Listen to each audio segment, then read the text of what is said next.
Yeah, buddy. Yeah, buddy. Doesn't that scream Masi method? Totally. Yeah, it's a work in progress. We'll get the name down eventually. Brother, good to see you. It's good to be here. Thanks for coming to hang out with me. I know you're taking time away from your family and work and everything, so I appreciate it, man. You makes me a better I person. know So it's thank you. unfortunate. Either we have to do it on a podcast, or you have to destroy your shoulder in order for us to hang out. Just because we're so damn busy, we don't get a chance to see each other. You live Yeah, like, but you knock me out when I destroy my shoulder. yeah, that's right. We live like 20 minutes away from each other, and we're just both doing our thing, and so we don't get a chance to see each other as much as we'd like to. So this is a treat for me, honestly. And you asked earlier when I walked in, you're like, dude, you just got done operating, you're doing all this, and like, this is what you want to do. I'm like, fuck yeah, this is this is exactly what I want to be doing right now. We're amped on the place, and we're amped to have guys like you coming in and hanging out and chatting, and yeah, just shooting the shit. Well, So, thank you. I mean, I know how busy your life and schedule is, and yeah. the speed that you operate at always amazes me. So. Yeah, I don't know, man. Sometimes it's like I'm burning two candles on both ends, but a lot of times I think the excitement of doing a bunch of things at once keeps me going and keeps me engaged and keeps me present. And yeah, I think that especially with family, and I know you know this well, especially as the kids get older, you're starting to see it more and more with the kids and the activities and the sports. It consumes you, and so you have to kind of take the time to carve out those moments. And for me, yeah, some of the activities that I do, but it's the excitement of being busy is really fun for me. Well, there's being busy, and then there's doing things that you're passionate about. Yeah. Yeah. And when you're passionate about what you're doing, Yeah. it's not work. Yeah. That's so true. I see that with you too, man. Like everything. What's been keeping you busy? What are you up to? We joke about it. We call it global domination. Global domination. Every day we're one step closer. So it's, having that big picture goal of where you want to be and what you want to do, but then breaking down those little steps of, okay, this week we have to get XYZ done so that next month we can get this done. And by next year we can get that done. And it's all working towards that Yeah. big goal. Yeah. Are you you winding down for the winter, or things are still pretty busy for? I mean, it's always busy, right? But Yeah, yeah. What's There's up? no such thing as winding down because right now we are a seasonal winter business with Akova, but we're adding in spring and summer products, and then the things for next winter and the following winter are already in development. And we have prototypes in the field that are getting tested, and It's just seasonal changes is what it is. It's not, yeah, it's not winding down at all. So, No. yeah. No, I'm stoked with what you guys are doing, and obviously we can get into it and talk about it. I've been amped from the very beginning, but so cool to see that transition from Shred Dog to Akova and what it is now, and yeah, getting into, like you said, product outside of or off the actual ski slopes themselves. Yeah. Well, and the funnest part is going back to the passion thing. I have a wife and 3 kids, and everything we make is, in a way, a little bit selfish. It's products that I want to use, that I want for my kids, that I want for my wife, so we can go out and do the things that we want to do and be present while we're doing them and not be wet or cold or this doesn't fit right or I wish it had this feature. We Yeah. build the products for ourselves. You and live we in it. do the things. You live in it. Yeah. Yeah. And that's what what's got you down this path. Yeah. My entire life has been following passions, and I've been extremely fortunate. And it's been an unorthodox route, to say the least. But I've always gotten to do what I love to do every day. When, like, you talk about that following your passion, when did you discover that? I guess we could go back to, like, okay, when you first started making decisions based on what you got you excited, what your passion was, like, what does that look like? So I was 8 years old, and my mom is English, Yeah. and her family is over in England. And we went to Shout visit out to them. Suki. She's amazing. Shout out to Suki. You fixed her too. Yeah, she's amazing. Masi's fixed me and both of my parents. Oh my gosh. Yeah. You guys are a full-time job, but I love it. Yeah. Keeping you busy. Keeping you Absolutely. busy. Absolutely. Yeah. But yeah, we went over to England, and it was during the World Cup. hmm And so I got exposed to that culture, and we'd go to the pubs and watch the games and do all that. And so as an 8-year-old, I turned to my parents and I said, I want to play professional soccer in Yeah. England. That's Yeah. my goal. I talked to your dad a little bit about that because he's a patient of mine. We get a chance to chat a little bit. And I think you told me a little bit, but I think it's much different hearing it from his perspective too. And he talks a lot about you when you were young and coming up. And he was just like, I didn't want him to do that. Like we had zero interest in him, like, pursuing this as a a sport and a potential career path, and he was like, it was 100% driven by Dallas, 100%. Is that true? I was super fortunate Yeah, to have extremely supportive parents. And yeah, no, it did not. It was never them making me do anything. yeah, If anything, I would say they probably had to be the voice of reason sometimes to yeah. help me like not overtrain and not Mhm, overdo mhm, it. mhm, yeah.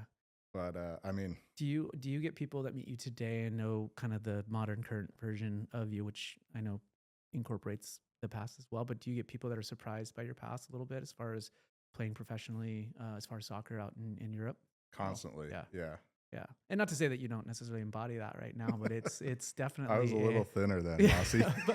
but more so like I you still obviously enjoy and love soccer, and I see that you're out there a lot with your kids. But a lot of at least patients and soccer players that I know who've played at the level, or at least close to the level that you have, eat, breathe, sleep, live soccer. Like soccer is life, like all the time. And not to say that You you gotta don't. drop the Ted Yeah, Lasso in exactly. there. Ted Lasso, Football is football is life. life. Yeah, exactly. And not to say I don't see that in you, but and not that that's necessarily why I even bring that up. But I'm just curious.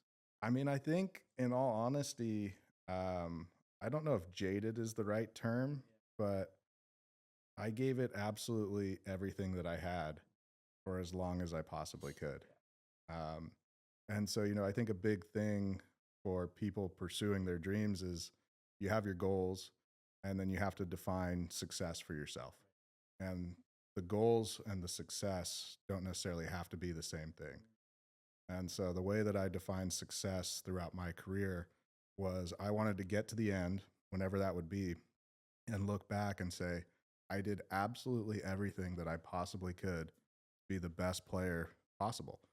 And if I can look back and say, I did all the extra workouts, I took my nutrition seriously, I took my sleep seriously, I took my mental preparation Mm-hmm. seriously, I did the ice baths, I did the stretching, I did absolute there was not a single thing that I could have done to further enhance myself, then that to me was success. And fortunately I got to the end and I could say that that was the case. Yeah. So when you left the sport, there was no more yearning, there was no more longing. You felt complete. I felt complete, Yeah, yeah. yeah. And That's pretty special. That doesn't happen a lot, especially at the professional ranks. So it was like it was even though it is passion, I think injury can turn passion into work. hmm And so that was the end of my career, I like that. was where I called it the pain Olympics. hmm hmm It was just how much pain could I tolerate? And it's hard to have fun when you're in the pain Olympics. Yeah. I don't think I've ever heard that before, but I will write that down. Um, and that was just from the grind. I mean, let's back up a little bit. You definitely, and these are your words. You were not physically gifted in the way that a lot of professional soccer players are. Is that correct? Yeah, I was No. not built to be a Yeah. soccer player. Yeah. I probably picked the wrong sport, Yeah. but I was very passionate about Yeah. it. Yeah. I mean, you look at most soccer players and they could double as long distance runners. And they're long distance runners that are also fast twitch. And I was big, bulky, not necessarily tall. And I played center back. That was the position I settled into professionally. Prior to that, I played all over the field. But center back was the position that I settled into. And I was mediocre height. I was hmm slow. hmm I hmm was stronger than most of them, but Right. that doesn't matter that much in Yeah. soccer. Yeah. Um, did you feel like you played a little bit with a chip on your shoulder? Absolutely. And where'd you get that chip from? Were you like, you feel like it was just from being undersized, or do you just feel like you were born with it, or something that your parents kind of instilled in you? Like what? My family on the Moore side, I think there's a combination of in your DNA and also your environment. And so, just to run through the family Sure. Yeah. lineage Yeah. here Yeah. real fast, you have great grandfather was a prize fighter, went town to town as a bare knuckle boxer. I think you showed me a picture at some point, like the full on. Yeah, Yeah. I mean that's not a normal profession. No. Yeah.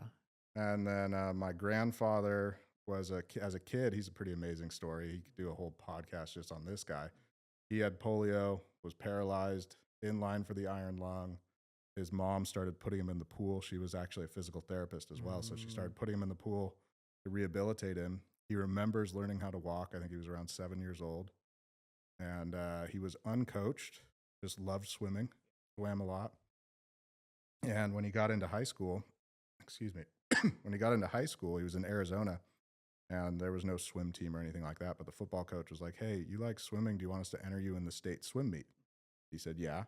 And he went and broke all the state records. And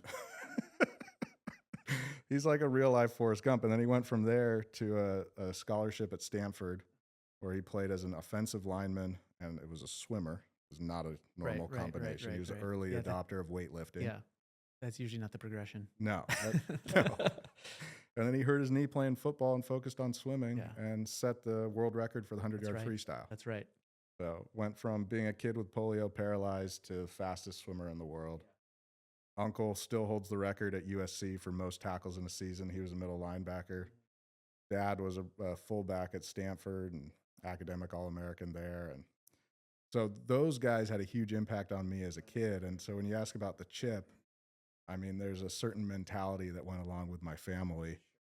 And like, I wish I still had the letter, but when I was probably 7 years old or something like that, my uncle wrote me a letter and it was about soccer and he knew I was into soccer. And he goes, "You're a Moor. Moors don't play games against our opponents. We go to war against our enemies and there will be casualties." Yeah. And he said, "You get $50 for a yellow card and $100 for a red card." I see. I get it now a little bit. That makes sense. And Yeah. so then, I mean, it's like there's a mentality of like never backing down from a fight. And it didn't matter if you won or lost. And the fight could be an actual fight or a game or things Mhm, like that. mhm, It was mhm. whether or not you entered. Right, That was what right. mattered. And that was Get in the what was arena. celebrated. Get in the arena. Get Yeah. in the arena. Yeah. Absolutely. Is that did you say that came up in more than sports and academics and in Everything. everything? Yeah. It's just the overall mentality. Yeah. I love it. Just never back down, never surrender, go for it. And then, I was very fortunate to spend a lot of time with my grandpa and, he'd been through a lot and his kind of whole mentality was everyone's a person. The best in the world, that's a person too. And he was big on the 10,000 hours. Yeah. And if you're passionate Put in about the it work, and you put in the love it work, and you put put in the in the work. work, Mhm. you can become the best. Right. Despite whatever innate talent or lack of talent that you And potentially he bring to was the table. how can you Yeah. argue with that Yeah. guy when he Yeah. goes from polio to world record? Yeah. That's incredible, man. That makes sense. I know I've heard that before, and it's thank you for sharing that because I see that in you, and you embody the more lineage for sure, Well, absolutely, in thank you. everything you do. And um, I have to know just because I've heard the stories, but I think it'd be fun for other people to hear some of those stories of when you actually first went out to Europe, and fast forwarding to when you went and played professionally for the first time, and how you were received, and how that ended up.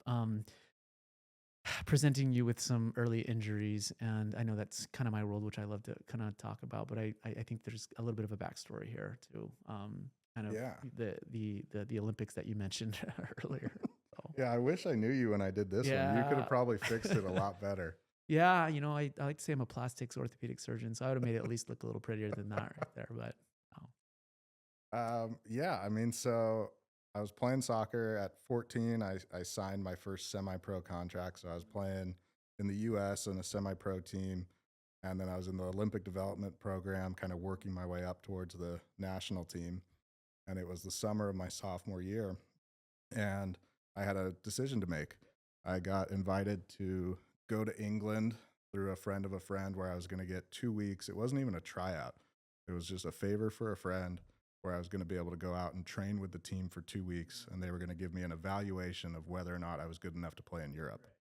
And at the same time, I got invited I was playing for the regional team. I'd made that and was invited to national team camp. And so I had to decide. And I remember talking to my dad about it, and he was like, "Well, you know, ODP and playing in the US and college, like that stuff's not going anywhere. You only get one chance to go to Europe. And athlete careers are short. And yeah, so he if knew you it want to, well. He knew it well. yeah, like, so if you want to go for it, go for it. I fully support you," which was amazing. And so I got dropped off at SFO, San Francisco Airport, with an address for a house in England. And I ultimately made it to the house, but that first night was kind of where I guess we'll call it hazing. There's a pretty strong bullying culture Uh huh. in English football. Yeah. I can't call it soccer when I'm talking about England. We'll Right. call it Right. football. Yeah. And so I got to the house and I was staying with 3 older players, and the first night, got in, shook everybody's hand, went to bed, and, when I woke up in the middle of the night, kinda jet lagged, went to the bathroom, came back, and by the time I woke up, the owner of the house, because they put players in digs, which is like they have a family where they don't have kids and they take care of the players. The owner of the house is standing over me yelling at me. It's like 7 o'clock in the morning. I'm disoriented, jet lag, don't know what's going on, and he's pointing to the floor. And there's footprints and toothpaste from my bed to the bathroom and back. So Mhm. the other guy snuck into my room the first night I'm there, put toothpaste on Mhm. my feet so I'd track it around the house. So that kicked off a series of Right, right, right, events right, right. where I Like, went out to welcome to Europe. Yeah, yeah, or I went out England, to England, practice the yeah. first day, and the first drill was supposed to be a non-contact drill, Mhm. just a passing drill, and the defense was supposed to just close and apply pressure. Right, right. And the 3 guys that were in the house, I just one by one just was picking them off. So they'd pass the ball, and I'd just run through them, just lower my shoulder and flatten them. And coach just called me over, going, "Son, this is a non-contact Yeah, drill." yeah. I'm like, "Got This it, is how I coach. Got it, play. coach." Yeah. So I just took out the second guy, non-contact, and I looked at him. I went, "One more." Mhm. And he was like, "We're done with Yeah. this drill." Oh my So I god. almost got kicked out of practice the That very first beginning, day. very first Yeah, day, but yeah. they didn't kick me out. They let me play, and then after that first session, they were like, "We're interested in signing you." And so that was a huge accomplishment for me, where it was, no longer just an evaluation. It was, "We're interested in signing you." And so kept fighting, kept going, and the uh, the team kept messing with me, and it kind of escalated. I started off with the youth team and got invited out to first team practice, Mhm. which is the guys that I was watching on TV at Right, home, right. like literally in California, watch these guys on TV, and now I'm on the field with them, and it's a Tuesday in preseason, so they're wanting to kind of Sure, chill, and sure. for Yeah. me, it's like the World Cup final, Right. man. Like I'm so amped up, and they let me out on the field, and You're still trying out. I mean, oh you're still yeah, trying to prove yourself. first play, they put a long ball over the top to the forward, and I come through with a knee in his back and an elbow through the back of his head and flatten it. I mean, it was bad. Yeah. And so then they all kind of rallied around that player and started Mm. kind of targeting me. And Mm. there's a corner kick, and they had the big enforcer forward. And on a corner kick, I'd go up and grab him by the jersey and pull him in Yeah, tight. yeah, And, yeah, yeah. I'm not going to let him go. And so I pulled him in tight, and he elbowed me in the face, split my lip. And so I spit blood on him and pulled him back in. And he elbowed me in the face again, Right. pulled him back in. And then right before the corner kick came in, I let go. He ran to the near post. I went behind him. And once again, I was really good at the knee and elbow combo. Mhm. Flattened him, got kicked out of practice. This is all practice. Y'all talking about Yeah, practice? it's practice. Oh my god. And so I thought that was like, I was like, oh man, I screwed it up. Yeah, yeah. And I had to sit in the locker room by myself and wait for practice to come over. The guys came in and shook my hand. Well done, lad. Yeah. Nobody said anything, and Were just they used to this kind of physical? Or is this something new? yeah, I yeah. I mean, England. apologize. I'm not, too versed on it, but No, English football is much more it physical is. than it Yeah. is here, Yeah. and yeah, So it was more so just that you were new and you were holding your own pretty much. yeah, and it was at the end of the day, it was respected Hmm. by those guys, Hmm. because those guys are in their 30s. I was 15, and was mixing it up with them. And so then I didn't have a driver's license or anything, Right. so I'm walking home from the training ground, and one of the guys pulls up in his Porsche next to me, and I'm like, oh no, here we go. And he's like, you need a lift home, lad? Gave me a ride home, and I thought I was on the up and up. And the next day I came into training, and the captain of the first team, somebody had done something to his clothes. I don't even know what it was. And they blamed it on me. Like they framed me, right? Thinking that I would crumble and cave and go, it wasn't me, it wasn't me. And my reaction was a little more confrontational. Or I took full credit for something that I didn't know and said, yeah, it Right. was me. What the fuck are you going to do about it? Right. And I ended up fighting with him in the locker room Oh and my wrestling. And God. At 15 years old. it got broken up. Nobody got Yeah. hurt. It was fine. But I mean, this is a long story. You want to go? Yeah. You want to keep it going? Yeah. I want to get to the scar. For sure. I'll try and I know. accelerate. No, it's good. I kind of know the story, but I definitely want, it's important. I want to hear the backstory of it. So So that all happened, and then the next day the first team had a friendly against Panathinaikos, which is a Greek team. They'd flown them in for a preseason game, And so we had practice in the morning, and then that game was in the evening. And in between that time, we just had to hang out in the locker room. We had a few, 4 or 5 hours to kill. And I didn't fit the mold of an English football player. They all drive fancy Yeah. cars, they wear No designer shit, right? clothes, Louis Vuitton and Right. Gucci and Right, all that right, stuff. right. And, you know, I was an American kid that shaved Yankee. head and, Yeah. had a camouflage the kind backpack. It, Yeah. Yeah. didn't fit the mold. And so I went to the bathroom and I'm coming back into the locker room and the goalkeeper, who I was big at that age. I was, 6'1", 175, Mhm. Mhm. but one of the goalkeepers who's, 6'3", 220 is shoving my backpack into a trash can. Mhm. And he takes off giggling and laughing and running down the hallway. And I still, I've only been there for a few days, so I'm not oriented in the training facility. And so he goes out of the locker room and turns right and starts running down the hallway, which little did I know was where the coach's offices were. So he's giggling, and I'm running after him full speed, hell bent on destroying him. And somebody steps into the hallway, and I'm going full speed. I can't stop. So I just lower my shoulder and keep going. Turns out that was the head coach. Oh shit. Whoops. Yeah. And caught him in the parking lot as the other team's bus was pulling in. And at that age, I either wanted to be a pro soccer player or a UFC fighter. That was. Oh, there you go. And so I caught him in the parking lot, tackled him to the asphalt, and put him into a rear naked choke Oh my god. and sunk it in deep. Yeah. And he was trying to get out. And at one point, he got his arm loose, and I grabbed it, and he had a Rolex on, smashed the Rolex on the asphalt. That broke. Yeah. And other teams getting off the bus, and I'm saying, "Oh, if you touch my stuff again, I'll fucking kill you," Oh while my I'm choking him God. out. And the head coach comes up behind me and taps me on the shoulder and is like, "Son, let him go." Yeah, yeah. Okay. So kind of the fury rage, dissipates and Right, come back to right. reality. Yeah. Like, okay, we're good. You're like seeing red the entire time. So that story kind of preceded me and led to this arm injury because I ended up getting released from Ipswich. And then I went to Grimsby Town, which I had a great experience. I got to do what I love to do every day. I got to play. But Grimsby's been rated the worst city in the United Kingdom for I don't know how many consecutive years for You mean as far as drugs. playing? Oh no, the No, city the itself. city Yeah. itself, Yeah. drugs, violence, prostitution. Mm-hmm. It was an old fishing town, Yeah. and the international fishing got cut off, so the whole town just Yeah. plummeted. Yeah. It was like Detroit after the Yeah, automotive industries went down. Yeah. not so it was a rough place to go. Yeah. Yeah. So I went from Ipswich to there, and when I got there, these stories kind of preceded me. And the players, I think, wanted to kind of test me, but also it was just part of their culture of this hazing type of deal. And so I had the mentality that I wanted to be a positive attribution to the team. I wanted to contribute. I didn't want to be a cancer, right? Did you feel like that was a big part of why you got released, or no? You just No, okay. no. Yeah. So from Ipswich, they ultimately released me because they had other English players that they'd been cultivating for bringing them up 10 plus years.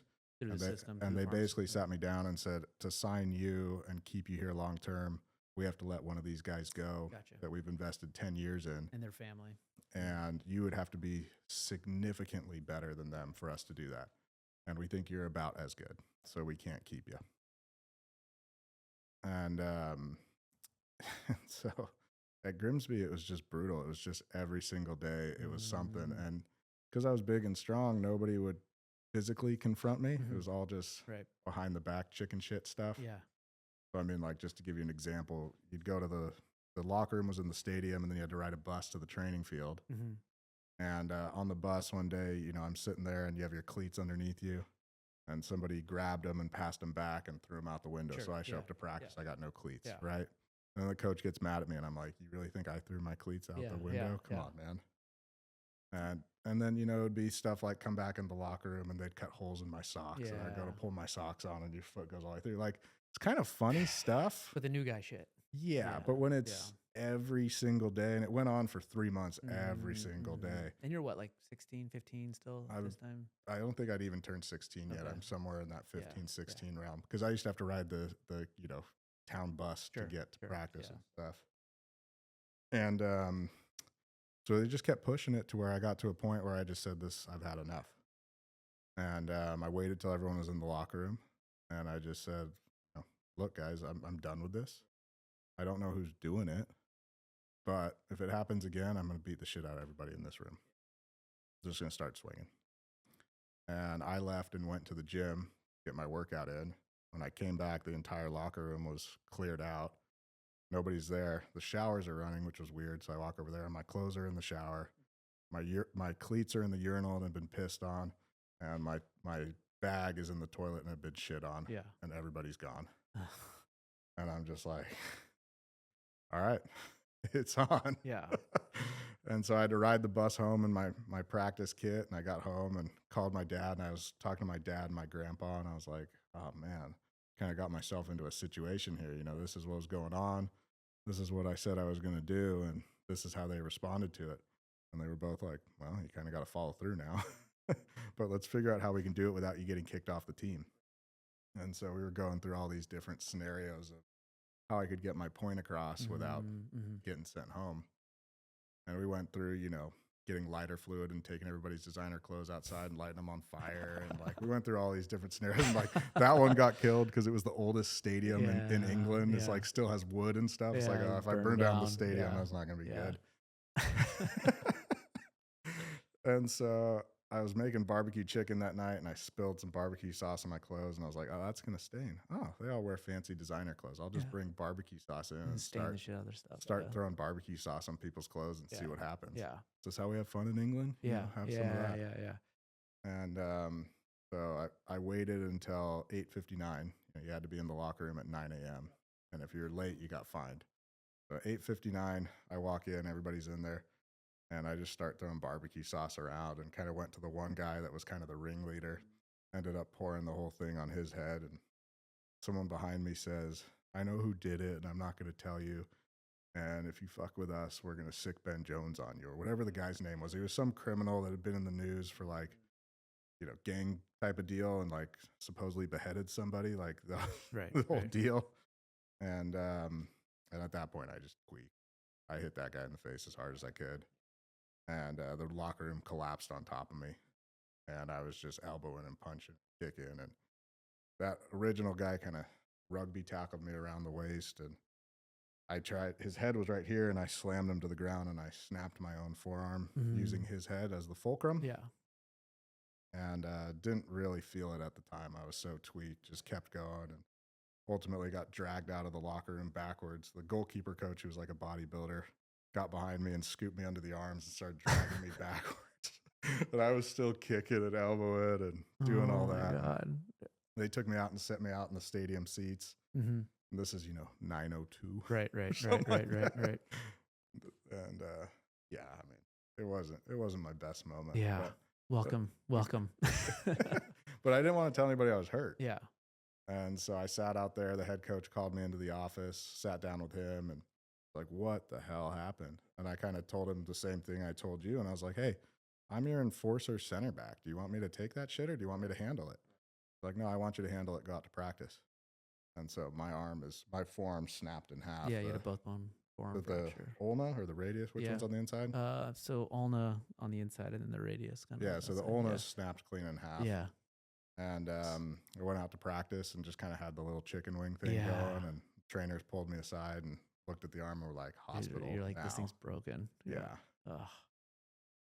Went and had it looked at, have it fixed, and all the deal out there. Yeah. Yeah, and I mean, went through the NHS. Yeah. The NHS was a very different experience than dealing with the Masi method. Yeah. You put the NHS to shame. Dude, I can't imagine. Thanks for sharing that. I can't imagine. I mean, I have a 14-year-old now. Like, he just turned 14. Sending him off next year to England or wherever, right? And to play a sport with grown men and be completely heckled, right? And I know it's part of the sport, whatever, but like, what were the conversations like? Your dad was just like, deal with it, right? Like, or was he supportive through the whole thing? Like, just out of curiosity. They were. I try to imagine how I would approach that. Like, they were super supportive, and it was, once again, I never felt pressure from them to keep doing it. Yeah. It was like, it was just whatever you want to do, we support you. You want to come back and go to school, we support you. You want to stay there and grind it out, we support you. How can we help you? How can we, it was how can we help you was really the attitude. And your well-being was never really there was never a concern for you or anyone else? I Meaning was just I being was out worried there. about them, Yeah, Masi. gotcha. Uh, But and to credit to those guys in that team, I mean, those were my teammates, and I shared after we got through that, I mean, that was the last time anyone fucked with my stuff. And you know, I had some great friendships from those guys, and we got through it, and we learned, and we grew, and I think I had to earn their respect that way. sure. Yeah. Yeah, You still stay in contact with any of those guys? some of Curious? them, Yeah. some of them. You've been out there recently? Take the family or anything like that? You're too busy, huh? No, I mean, my wife really wants to take the kids, Yeah. and I for a long time I really had no interest in going Mhm. back. Mhm. It was like the way I described my time in England was I was in jail every day, and I got released to go play soccer. Um, and part of that came from my mentality and the way that I approached the game, where I wanted to be a positive for the team, but I also wasn't there to make friends. And so I wanted to win every drill. I wanted to win every game. And if we were at practice and you had the other color, then I was going to do everything I possibly could to make your life a living hell. And I Does was going to try to hurt does you. that because And then when we were done, when we crossed the line, yeah. I'm cool. We're Yeah. friends, we're buddies. But Well, that's the Dallas more I see today. Like, I don't know. I mean, does that translate to anything else, like business relationships or anything right now? Because I see obviously successful in multiple aspects of your life, but a collaborator, right? A business owner, a leader, one who inspires others, and not to say that you can't necessarily have those traits together, but I don't see that bulldog. But you know, I don't see that 15-year-old with the I wouldn't say temper. I think it was obviously warranted and validated. But yeah, just curious how that translates to who you are today. well, I mean, I think everything throughout my time there, other than maybe the fight in the locker room, but even the fight in the locker room, there was a lot of thought that went into it. Of like, I tried to not act impulsively. And, you know, despite my uncle talking about $50 for a yellow card, $100 for a Mm. red card, I Yeah. think I had one red card in my whole career. And it was a professional foul where we were in the semifinals and I got beat over the top. So the forward was in one on one with the goalkeeper. And I came in and took him out, you know, just tackled him from behind, which is an instant red card. Um, but the foul was outside of the box. They didn't score from the free kick, and the team went through the finals, and I was suspended. Right. Right. But if I wouldn't have taken that guy out, Yeah. you know, Right. so I think So you're calculated with it. Yeah. I think everything is has to be very calculated, and it all comes down to knowing the goal and what is going to be the optimal way to achieve the goal. And that's, you know, how you interact with your teammates. That's how you interact with the, you know, the locker room. All of that type of stuff comes down to like, I want to win. And how am I going to get the most out of the guy next to me? And how are we going to get the most out of us as a team? And how are we going to win? That's more important than, you know, dealing with the guy that cut a hole in my socks or anything like that. It's just, Yeah. how do we win? How do we collectively come together for a shared goal? Yeah. Right. Yeah. And I mean, it seems, and it is so cliche, but it is so true at the same time, right? Like team sports do put you in a, especially if you see it for what it is and truly learn the lessons that come along with it, really put you in a position to be able to apply that into, you know, things outside of it. And I'm seeing that in my world every single day. And I know that you see that too in your world as well. So, Well, and I think, I mean, the life lessons, I wouldn't change any of it. And the life lessons I got from those experiences, I mean, I was in a country playing a sport where at least I felt that everybody wanted me to fail. They didn't want me there. And so every single day I had to deal with that. And it taught me to be able to kind of, you know, zone out all the other people and just focus on the goal, and knowing that if I screwed up, they were going to write about it and they were right. going to talk about it. Right. And Right. They win. Yeah. yeah. Yeah. Um, and so it just, it taught me a lot about performing under pressure, zoning everything out. And I mean, you know, I remember standing in the tunnels in the stadiums and you're walking out and there's all the people and there's the pressure and the noise and trying to just zone in and just ignore all of that. And the second that the whistle blew, it was like everything around me did not matter. All that mattered was the game. I was able to hone in on that. And so, and it's also a game of mistakes. I mean, I think anything in life, failure is part of success. And I think a lot of people are afraid to fail. And I think when they fail, they have a tendency to crumble and not try again because they don't want to Mhm. expose themselves to Right, that. right. And I embrace it. Like, all right, I know not to do that now. I'm actually one step closer to success. That's exactly right. Yeah. If you learn from it though, right? If you Like learn from it. if you respond appropriately, and it's not so much that you fail, it's how you respond kind of afterwards, right? And along that line of thinking, I mean, as soon as you think you're good and as soon as you think you're the best, Mhm. you're done getting better. Yeah. And so I'm trying to learn every single day. I'm trying to improve every single day. Mhm. I know that I'm not perfect. I Yeah. know that I make mistakes. And Amen. On that. So life after, obviously, not to go through your entire life story, but it's I ask intentionally. Obviously, it's intriguing. Finished up with sport, right? Mhm. Obviously, and then uh, came back, and then what was next? You got into Well, going back to kind of my dad and the yeah, support and how he did it, I really appreciate his mentality, which was go for it with everything you have, but sports is a limited time frame. hmm There will go be a all in. yeah, Yeah, whether you're 22, 35, 38, at some point, no matter how good you are, it's going to come to an end. And you need to think about what you're going to do after that. And so he encouraged me to continue pursuing my education, which I did off the field. And then he gave me truly a amazing opportunity, which set me on the path that I'm on today, which he invested in a expedition hunting company, and the CEO was a good family friend, and so the two of them kind of came to me and said, "Look, we support what you're doing, but you need to continue your learning, and your business school is going to be apprenticing for us, and we're building a company out of the garage, and you're going to learn everything." yeah. And this was ground level when it was getting going, right? Yeah, that Yeah, was ground level. yeah, And so I was, I mean, it was such a unique and fortunate opportunity where, as a teenager, I was exposed to the board level down, and whatever they were working on, they would assign to me. Not necessarily because they were trusting me to do it right, but I would have to work on it and then carry it out. Yeah. show them like I think it should be X, Y, and Z, and then they hmm would treat it like a lesson. Right. Like, oh no, you should look at this, and this is how you change it. And so it was a firsthand business school, and then they sold that company to Gore, the makers of Gore-Tex, and that aligned with when I was retiring. And so then when I was retiring, it was the only speed I knew was all in. And so I was trying to figure out what to do next. And hunting was something that I'd always wanted to do, but being an athlete, there was no time.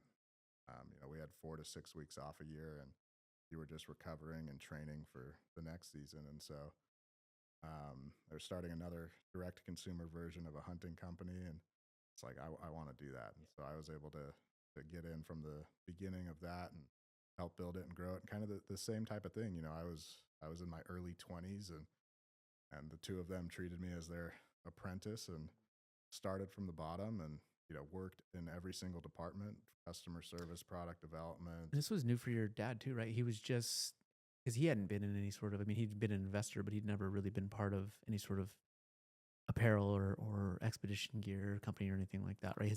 From what I understand, and we don't have to go into his backstory, but he was more into commercial real estate as an attorney and a broker. Correct. Yeah.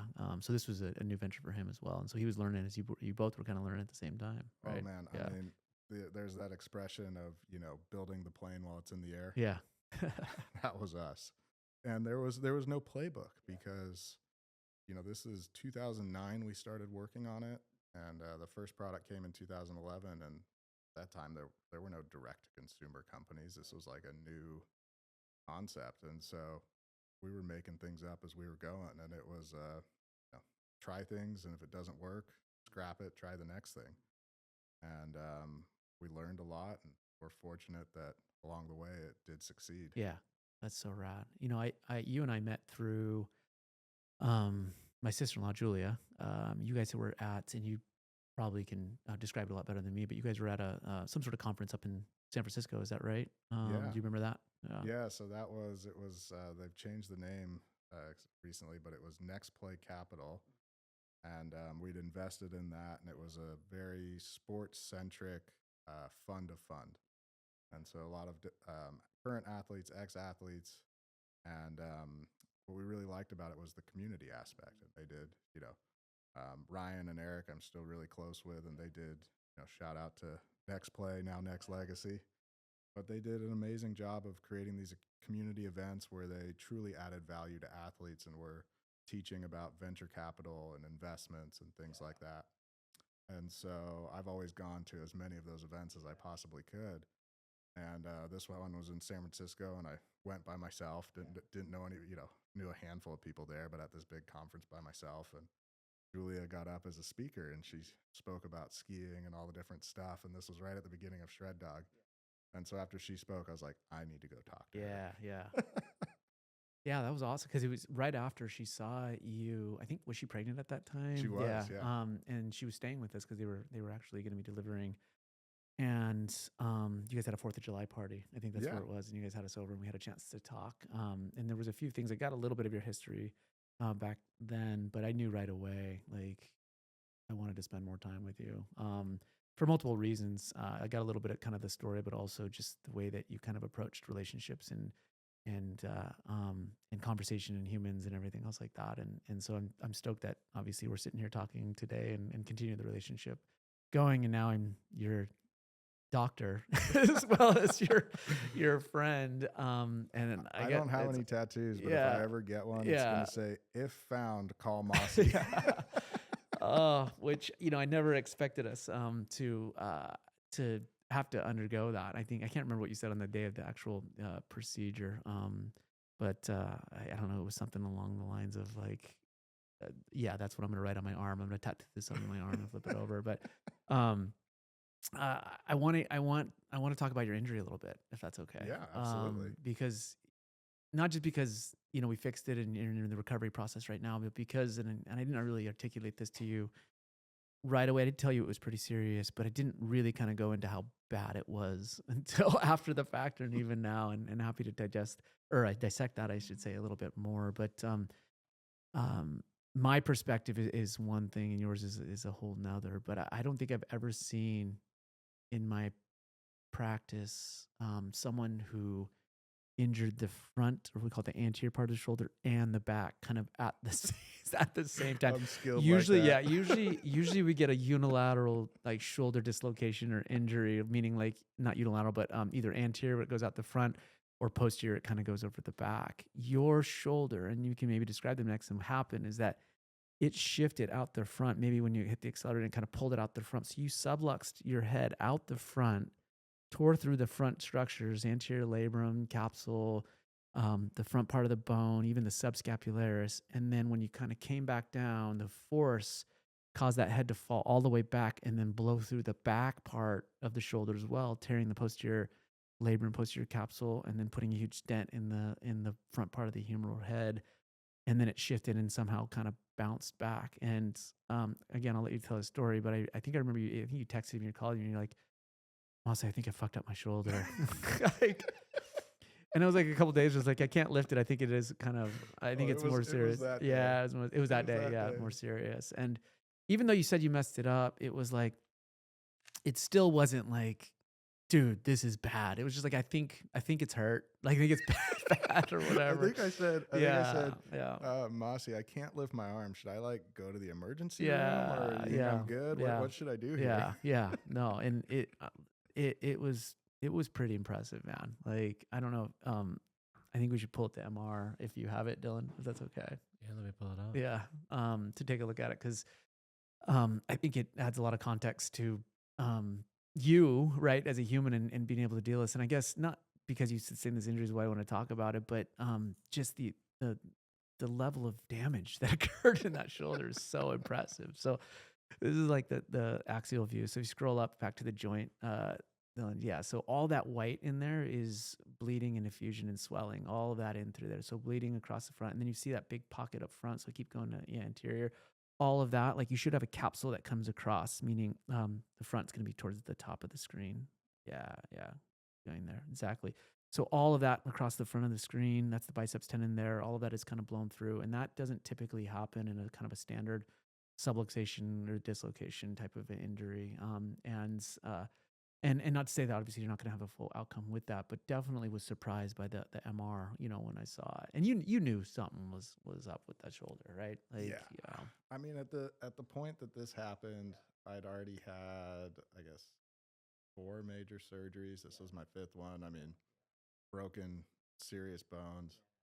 And as an athlete, you're every day you're dealing with something. I mean, when you're playing, I don't know that there was ever a day of my career that I was like, I feel 100% right now. And so you know what sprains and tweaks and things feel like, and when you snap something and you've snapped something before, it's yeah, pretty clear. yeah, yeah. It's the old like, is it injured or is it? Are you hurt or are you injured? Right? Like, Yeah. yeah, yeah. And I mean, I've unfortunately had to do the laying on the ground and do the Mm, head to toe inventory yeah. of like, I know something's wrong, and you like Assessments. kind of start the Yeah, assessment, and you're yeah, like, okay, that's the spot. yeah, Yeah, yeah. I knew it was. So yeah, we chatted, and right away I knew kind of this is going to be a beast. It's going to be a little bit of a bear, and of course it has to happen to one of my better friends, and and Well, um, I was yeah, so fortunate and happy that it was yeah, something that you specialized in. yeah, yeah, I mean, I told you were going to get an opportunity at some point. yeah, no, It's just a matter of time. yeah. I just didn't take advantage of why you were asleep to mess with you a little bit, but yeah. So I guess the kind of the questions that I have are in and around obviously how you manage to think about this, right? Like, obviously you're relying on me to give you as much information as possible to set up the stage of what recovery or what surgery looks like, right? What is the injury? What does the surgery look like? What does recovery look like? And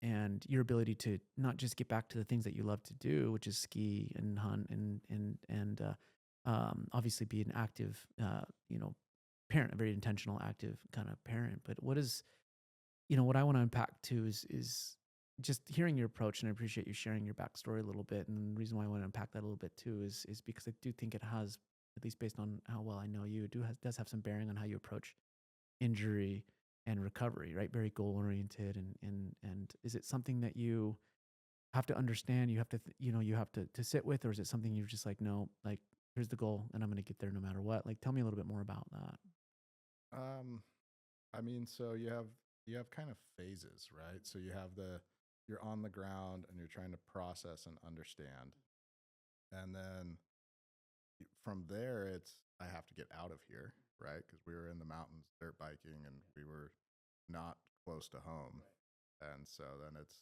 okay.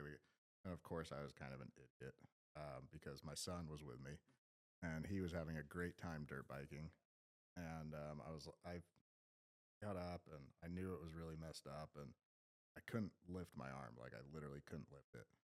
Um, but there was a voice inside of my head that said, "Your son is having a really good time. Mm, Don't end this for him. You're don't mess it fine. up. You're Yeah, fine." yeah. Because it was weird. It was if I held it if I Hmm. held it down, it didn't hurt. Right, right. And so, in my infinite wisdom, I decided that if I could just flop my arm back on the handlebars, we Hmm. could keep riding and he could have fun, and I would just go super chill. Right, right. And so we rode for another 45 minutes after that. With that shoulder. Oh god. And then we finished and we were back at the trucks, and I had to like ask my buddy who I was out there with. I was like, I can't lift my arm. I can't get these things back in the truck. Can you help Mm-hmm. me? And he helped Yeah, me load them. And then, of course, I can drive one handed, so yeah, that's not a big deal. yeah, And there's no cell service out there. So when I got back, that was when I was like, call Masi for help. yeah. Always, yes, always. But so you have that initial process, and then I think there is a grieving that I always go through with these injuries where it's like, God, I had all these big plans and I was going to do this happened at the end of September, and I was going to go, I had a big winter ahead of me. I couldn't wait to go ski, and we had a ski lease in Tahoe, and the kids were going to learn how to ski, and we had all these plans, and I had to go through is my arm ever going to work again? I can't lift it right now. Am I ever going to get this back? And then there's the unknown of like, until you had a chance to get the MRI and analyze it, in that time period between then and there, you're just left with your thoughts. And I think you have to really try and suppress the bad Absolutely. ones Yeah. and not go somewhere dark. And so I just kept telling myself, like, been through this before. Injuries are a part of it, and you're going to get fixed and you're going to come back and it's going to suck and you're going to have to go through rehab. And I've spent, God, it feels like my whole career was, I was either in rehab or I was doing prehab to try and avoid injuries. And it's like, I know how to do rehab. I got this. And, and then you go through all that. And then what I really appreciated about you and the Masi Oh, method yeah. Yes. was, um, all my experiences prior to that. So I've the forearms, there's a 7-inch metal plate in there and 6 screws. The ankle, I did an above the boot break with the tibia, the fibula, blew out all the interior ligaments. So I've got metal plate, carbon fiber tight ropes, and screws in there. So I've kind of been through the surgery thing before. And all my experiences before that were, the doctors did a great job. Thank you to all of them. But it was very much just, you're broken and I'm going to fix you. And I know what I'm doing. And you're kind of like, as the patient, you're kind of like, I hope you know what you're doing. And fortunately, these guys, through all the different sports and stuff, were top doctors and did a good job. But I was really in the dark and really nervous about all these surgeries because I didn't understand. And when you got the MRI and you did the video where you walked me through it all, there was so not only did I appreciate the level of detail that you went into and you were able to use the medical terms, Hmm. Hmm. which makes it seem like I should trust you as a doctor. Yeah. That's why I do it. but That's why, yeah. but Yeah. you were able to take those medical terms and make them into things that I understood. And for my psychology at that time, that was huge. And that was the first surgery that I've ever gone into where I was at peace. Hmm. I was just totally chill. You said that going in. I remember you saying that. I think I told you don't fuck this Yeah. up. Which is valid. I mean, which is valid. I think you're allowed to for sure. Yeah, no, I appreciate you saying that. I haven't actually had this conversation. And not that I, you know, would expect you to have any sort of fear around it, but I know how I would react knowing what I know about pathology, injuries, and recovery. I feel like I still would be a shit show going into a procedure as well. And the way that I kind of behave in situations where there's fear is, I think, similar to most people, whether they know it or not, is the more they know, even if they don't want to, the more they understand, and the more information that they can have, the more at ease we can be, right? Totally. Like, because then we can process a little bit, and we feel like we're a little bit empowered by understanding a little bit, that you feel like you have a little bit more control of it, even though Totally. and I always say this, I'm not a technician, like even though you do want a quality technician operating on you, I believe it's more than that, right? Like it's setting a patient up for success, which is giving them as much, especially if they're interested, especially if they're intelligent, especially if they have a curiosity about what's actually happening. Then I always say it, then they can embody it, then they can put their body to work, right, with regards to that understanding and what actually is kind of happening at that level. And I was just so impressed with how well, and I appreciate you saying that there was fear there, because I think that there always is, no matter how many injuries we've had and how high level we are with regards to sport activities, et cetera. But I appreciate how trusting you were, but also how confident you were that you were going to heal. And I want to remove myself from the situation, because I think that that's just how you are in general.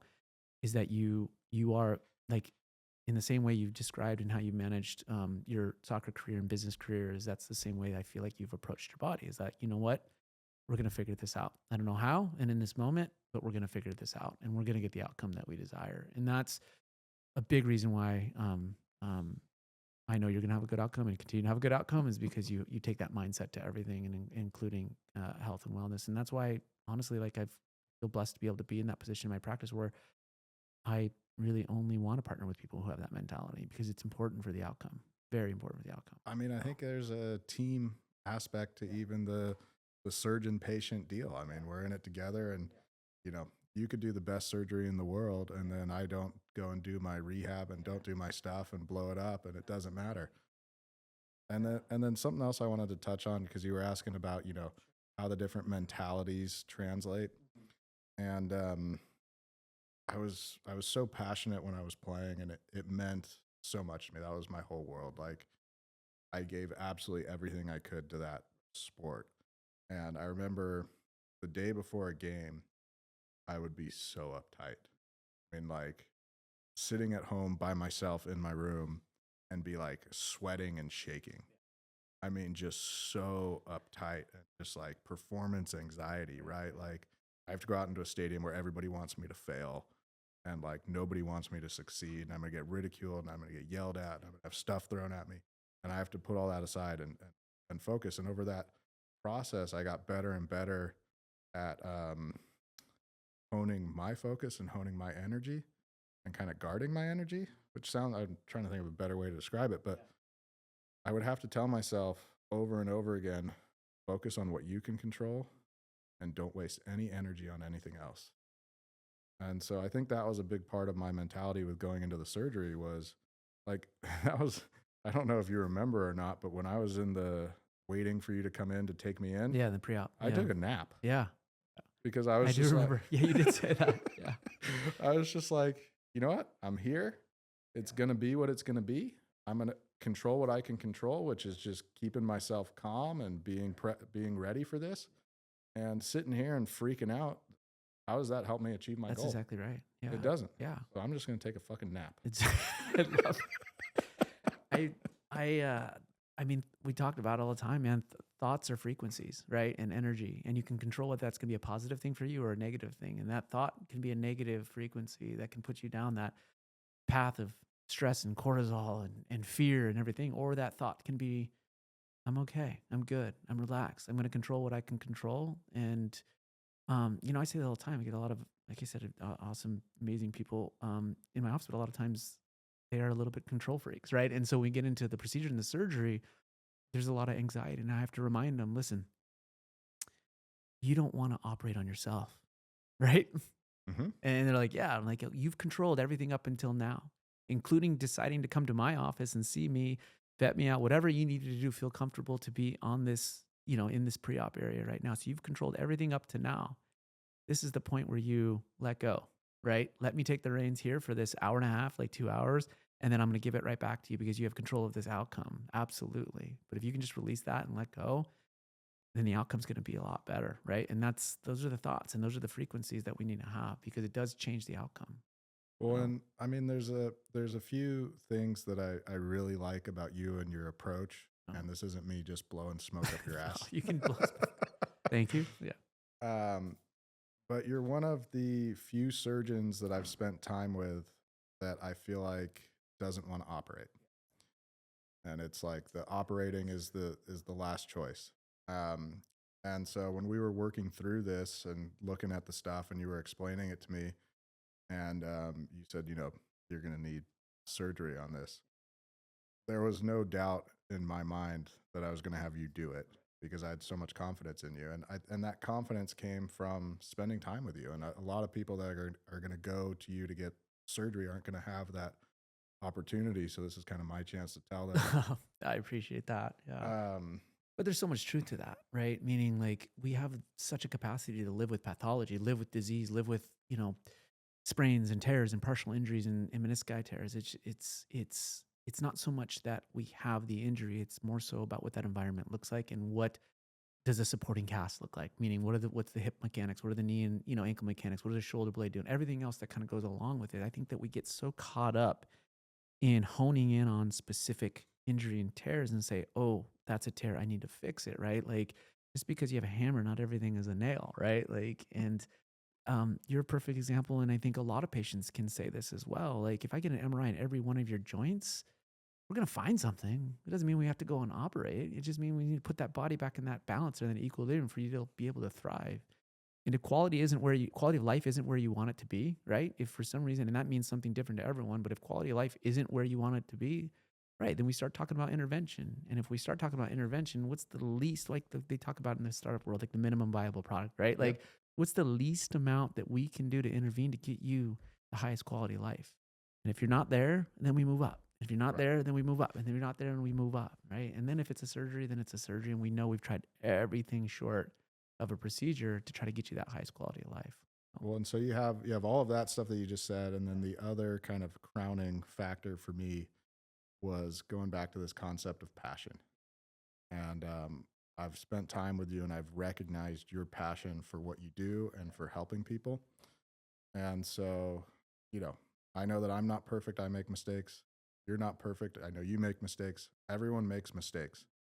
But what gave me that true peace was knowing that you genuinely cared. And I knew that you were going to give it absolutely everything you had to make this better. And I can't say that about all doctors because at some point, you know, I've encountered different doctors where I feel like I'm just a number. I'm just another, I'm surgery number 7 of this day. And there's that level of care I've never felt before. And it was from you and from your entire staff. So kudos to everybody. I Oh, mean, I love you, brother. Thank you so much. you guys made Yeah, it a really amazing experience. And I appreciate that, and I think you've also seen, just because we've known each other for a while now, you've seen the evolution a little bit. And I think we met when I was really recognizing the direction I wanted to go because I was part of the system, meaning I was, and I blame the system honestly, because I think most physicians go into it, with for the right reasons, and they all at some level care, but the system pushes them down this volume based, what I call race to the bottom, right? Like see as many patients you can in this half as amount of time, right? In the shortest amount of time, right? right. And I've had private equity, and I've had people come into our practice and do evaluations on things, and I've actually been in this other system as well, and it's like 7 minutes per patient, seven. Like they have calculations based on how. I mean, how can you connect with anyone, right, in such a short period of time? And I was, I tell a story a lot, but and there are multiple examples of this, but I would go home feeling empty. I would go home feeling pissed. I'd be angry. I'd be easily, disturbed and bothered, and I was kind of not the best version of myself for my family and for my wife. And I was checking in. I'm like, what is it like? And I just saw 50 patients, you know what I mean? Right. Like, and the number, and it was all volume. Like, and that's constantly the conversation with physicians and doctors is like, oh, how many are you seeing? How many surgeries are you doing? How many this, how many that? And what it does is it becomes a separation between the human component of medicine, between the doctor and the patient. And they become, I said it before, but they become a technician, right? They see Yep. pathology, operate pathology, see pathology, operate pathology. And until you can actually give yourself the space and the time to start to peel back the layers of what the patient actually needs and wants and what they're searching for, you're never going to know, right? You're never going to be able to make that connection. You're not going to be able to build up that trust in the patient to where they know that you truly have their best interest in mind and that you're not just trying to do another procedure, not just trying to add on them on. You're not going to get the outcomes that you want. And for me, I'm not going to get the outcomes I want if I don't have a patient completely 100% on board. I can do 100 surgeries on the same surgery on 100 patients and get 100 different outcomes Yeah. based on, the patients. And that's, and not to keep going, but the pillars that I talk about a lot, right, are the structural anatomical pillar. Like for your shoulder, we have to get that right. We have to stabilize the labrum. We have to fix the Hill-Sachs lesions, both in the front and the back. And I know you have questions on them. I'm happy to talk about it.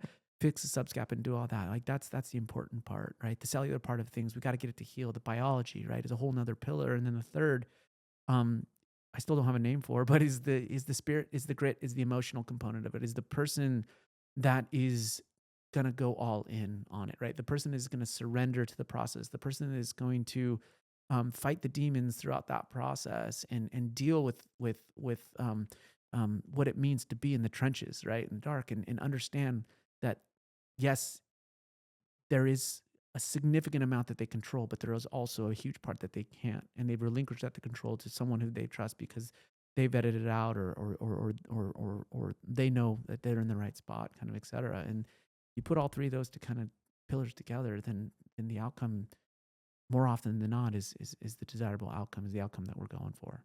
So Yeah. I mean, I think everybody that's on the patient side knows that they have to fight and wants to fight. And I think it's mhm. trying to channel that energy in the appropriate manner. Yeah, I think yeah. it can come off scattered and anxious and all the different things, but if Yeah. Well, the they whole get it, "fix me doc" mentality, you know what I mean? Like you said, like, I want you to be a active participant in this, right? Like, right, and I mean, and you're a perfect example of that. Like, no, I trust it, and I'm gonna go and I'm gonna do the work, and you are, and you're a perfect example of that, right? Because you are doing the work, and it sucks, and like I said, you're busy with everything else to take out that time to go in and do a little band exercise. You know what I mean? When you're used to so much more, it takes a level it's an ego it's check. an ego check for You got to sure. check your ego at the Yeah. door when you start Yeah. rehab. and even just to be able to be taken care of too, right? Like to be such a provider, right? The provider that you are and have been for most of your life, to have to rely, right, on other people's, it's a, it's an ego check. It's a gut check for It is sure. an ego Yeah. check. Yeah. But something else you touched on that related to kind of my business and how we build our businesses, you talked about the just looking for more patients, more money, Yeah. more check, Yeah. more this, more Yeah. that, Yeah. the venture capital guys. And Yeah. Yeah. when we were building the last business, we got to a point of scale where we were actually able to get our product costs way down. And the venture capital guys were like, you need to actually raise your prices because you're more in demand and you're more this and you're more that. And no, that's not who we are. We're going to pass those savings on to our customer because we're building an authentic brand and we're doing it for the people that are like us. And we're not just going to gouge them on prices. No, we can get better discounts at volume, then we're going to pass that on and we're going to build the best possible product and sell it to them as at as fair of a price as we can. And I've watched how you've built your business and how you interact with people and the level of care. And I mean, I think that's why we get along so Yeah, yeah, exactly. well. No, and I appreciate along the ways, and it's countless. I can't even, I mean, name all the things, but just the advice and the tips that you've given, to me, because I admit it, and maybe it's my own kind of personal self-talk that I need to work on, is that I'm a doctor first and like a business second. And so, so grateful for all the different, tips and tricks, and even the quotes and the things that you've sent me, the videos and all that stuff. Because you're you're like me. You're trying to get better every single day for not just your family, but for your community and the community that you're building with Akova too, because it's growing, and I'm stoked to see where it's headed for sure. So, Absolutely. oh Well, we were talking about the medical stuff, and, yeah, and I have some more oh questions for sure. on. I love it. This is my wheelhouse. But so I mean, we did all the stuff inside, and then we did stem cells and PRP. Yeah, yeah, And tell me a little bit more about the stem cells and the PRP, because one of the other things I've really respected about you is how cutting edge you've stayed. And I don't know, focus group of one. I didn't have my other shoulder operated on without those things, but I think it's worth saying that I went from September 24th, can't lift my arm, to December 27th, I'm back on skis. yeah, That's wild. yeah. Like With I, a yeah, I with couldn't believe it. with And I've got the little kids with me that I'm trying to hold and wrangle, and my shoulder's working. Like I'm lifting them onto chairlifts, taking them off of chairlifts, scooping them up when they're falling. Like I had major reservations going skiing, but working with you and working with Dan, the physical therapist you set yeah, me up with, who was yeah, great as well. I yeah. mean, Dan's the man. Yeah, so tell me how that stuff yeah. Well, really worked and what kind of effect it had. what's the idea behind all of it? Yeah. Yeah. Right. So, to back up a little bit, the procedure itself, if you think about like the ball and socket joint right here. So, 360 degrees, you tore pretty much 270, not the whole thing. So your head went out the front and it banged against the front portion of the cup we call the glenoid.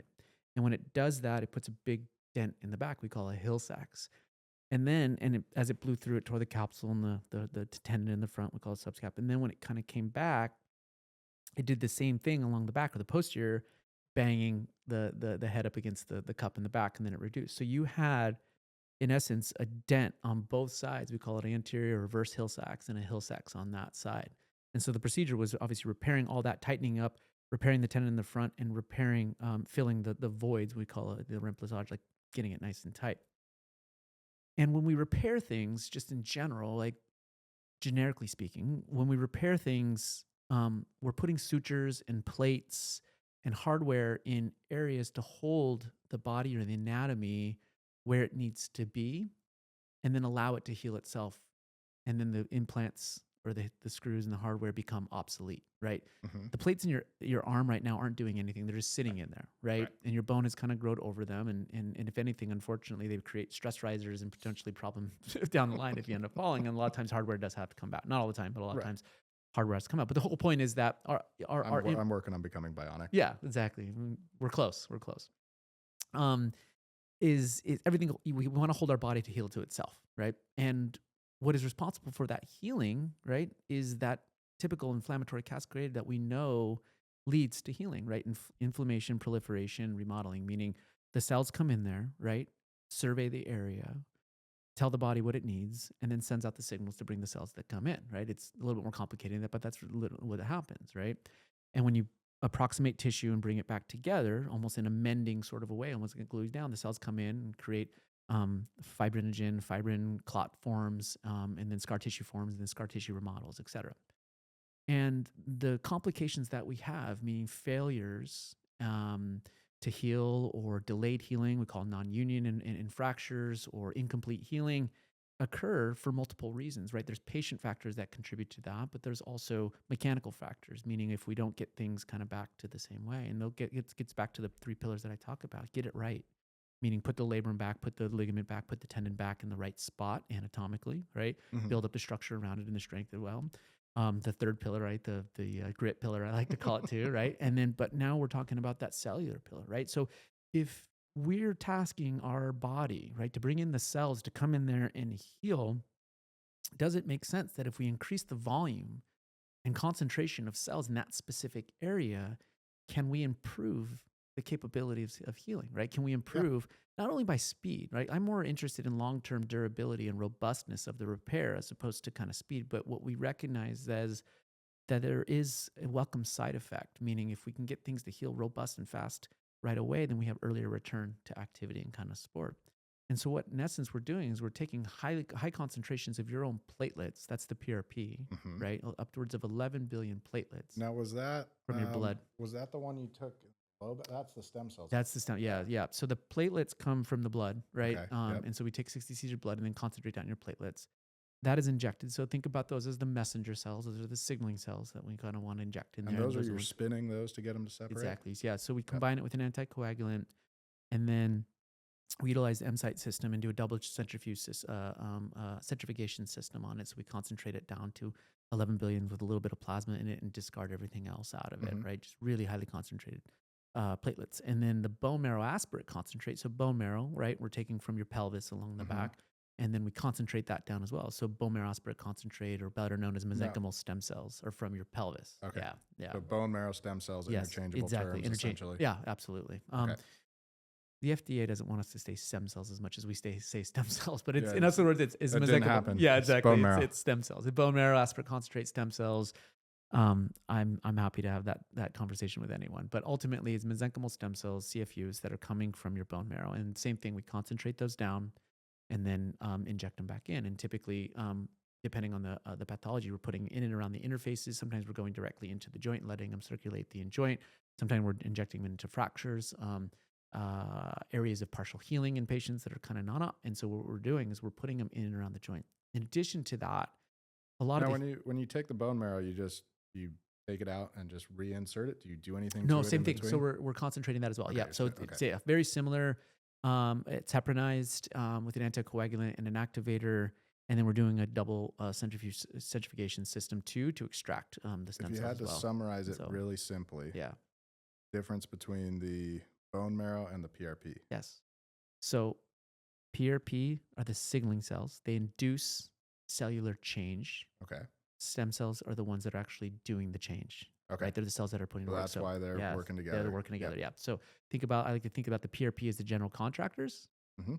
pointing the fingers, telling them what to do, and the stem cells are doing the work. We Mhm. call it engrafting. They're the ones that become the tissue, right? The stem cells become the articular cartilage. They become the connective tissue, right? Ligament, tendon, meniscus, labrum, kind of, et cetera, bone. And then the PRP is inducing. They survey the environment and then report to the stem cells. Best way I Yeah. can describe it.